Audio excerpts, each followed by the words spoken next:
sponsors of the Cultural Center of the Philippines, Cinemalaya Foundation members, representatives from the Ayala Mall Cinemas, the Film Development Council of the Philippines, filmmakers, ladies and gentlemen. As the 20th edition of the Cinemalaya Philippine Independent Film Festival draws to a close, we are overwhelmed with gratitude and pride. Over the past 2 decades, Cinemalaya has not just been a festival. It has become a movement powered by courageous storytelling, a new breed of filmmakers, and a growing multitude of audiences who support and engage with a new wave of Filipino cinema. This year, our slate of films exemplify the diverse, rich, and provocative narratives that make Filipino cinema a powerful house of the national and global stage. Each film in competition this year has illuminated a unique aspects of our culture, our struggles, and our dreams, reflecting the depth, lalim, and breadth of the Filipino loob. The messages conveyed have resonated deeply, demonstrating the power of lakas of film to stimulate conversation and hopefully to inspire change. Looking back, Cinemalaya has been instrumental in producing over 300 films and fostering the careers of countless filmmakers who have gone on to gain both local and international acclaim. These narratives have revitalized and redefined the reputation of Filipino cinema, establishing it as a force that commands attention from worldwide audiences and critics alike. The growth of our audience is a testament to this evolution. This past week, we witnessed sold-out screenings and spirited discussions that carried beyond the theater doors and into the hearts and minds of our viewers. This passion and engagement reflect a thriving appreciation for the artistry and unique voice of Filipino cinema. It warms our hearts to see how far we have come and excites us to envision where we are heading. Thank you to all filmmakers, our sponsors, our volunteers, and audiences for making the 20th Cinemalaya a success. Let us continue to support independent cinema and remain steadfast in our mission to elevate Filipino stories on the Philippine and world screens. Here's to many more years of groundbreaking cinema and to the stories that's yet to be told. Maraming salamat and see you next year. Ladies and gentlemen, our Cinemalaya 20 host, Mr. JC Santos.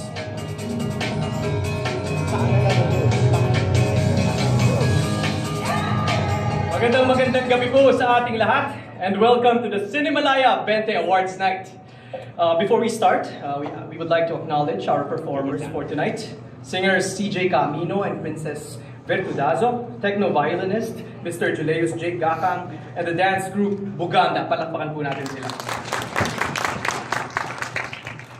Woo! 20 years. Can you believe it?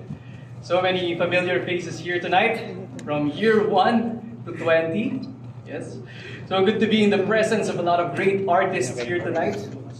I see my mates at Hener Cafe. A few people. Kamusta kayo lahat?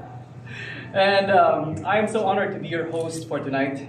And I speak for many actors when I say that being part of a Cinemalaya film is really life-changing. May kakaibang loob, lakas, at lalim ang pagiging bahagi ng institusyon na ito. And this power that Cinemalaya holds comes not just from its films, but from its respected juries. And this year is no different. So we would like to acknowledge our Cinemalaya 20 jurors, critic and scholar, Dr. Nicanor Tiongson,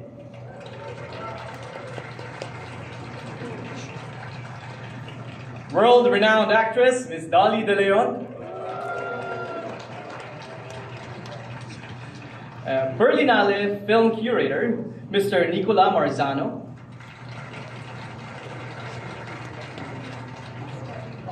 Multi-awarded filmmaker, Mr. Gerald Taro. And founder and festival director of the Dhaka International Film Festival, Ahmed Mustafa Zamal. We would also like to acknowledge our Network for Promotion of Asia Pacific in Cinema, or NETPAC, jury this year. Film producer, Dr. Nina Kochelyayeva. Film producer and filmmaker, Corinne Jimenez. And filmmaker, Jay Abelio.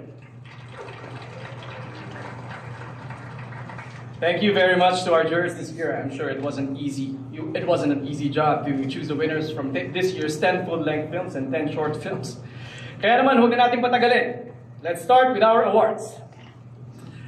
A film is about gathering together the right people with the best skills towards the goal of telling one story.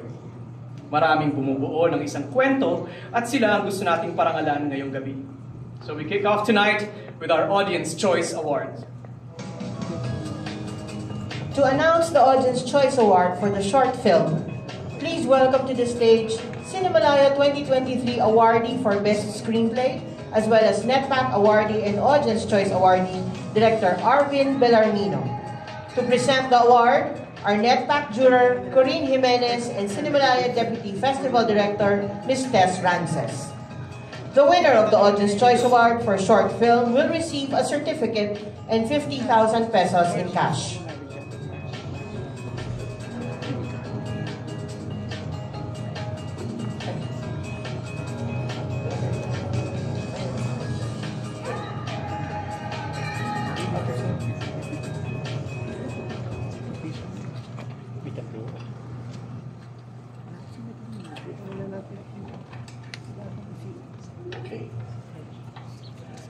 So, the winner for the Audience Choice Award for the Cinemalaya short film goes to Primetime Mother by Sunny Calvento.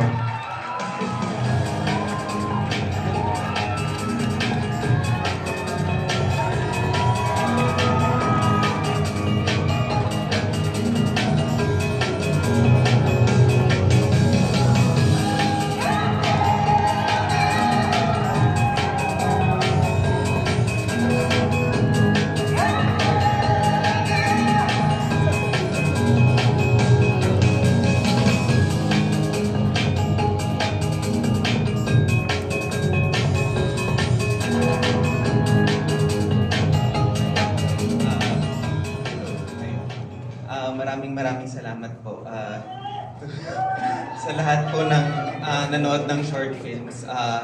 Gusto ko lang i-dedicate tong award na to sa lahat ng mga nakikita kong pumipila para sumali sa game show nung nagtatrabaho pa po ako sa isang network.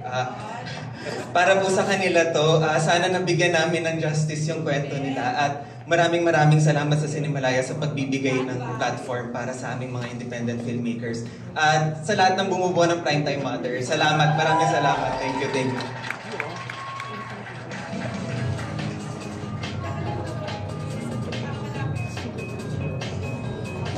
To announce the Audience Choice Award for full-length film, our Cinemalaya 2023 Audience Choice awardee for the full-length film, Director Samantha Lee, and actor of Huling Palabas, Jay Gonzaga.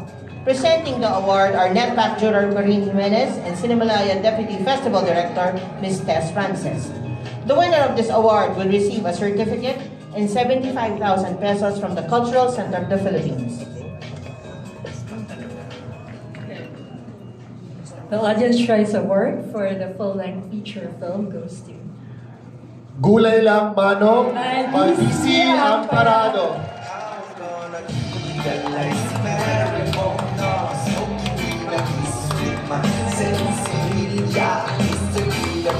Research by Dadatas, President approved the use of Ganita.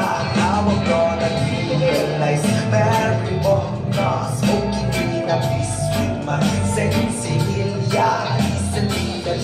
Research by Maraming salamat po Cinemalaya at sa lahat ng nanood at nagustuhan na aming film. Ang aim naman namin dito is mapanood na lahat at pag-usapan ng pelikula. So, Audience Choice Award, malaking bagay ito para sa amin. Sana maiingalan pa namin ito sa buong bansa. Maraming salamat.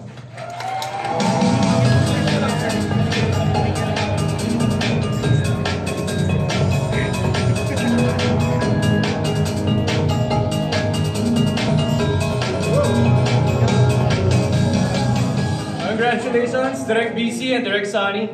Yes. Cinemalaya Bentes themes for this year are Loob, Lakas, at Lalim.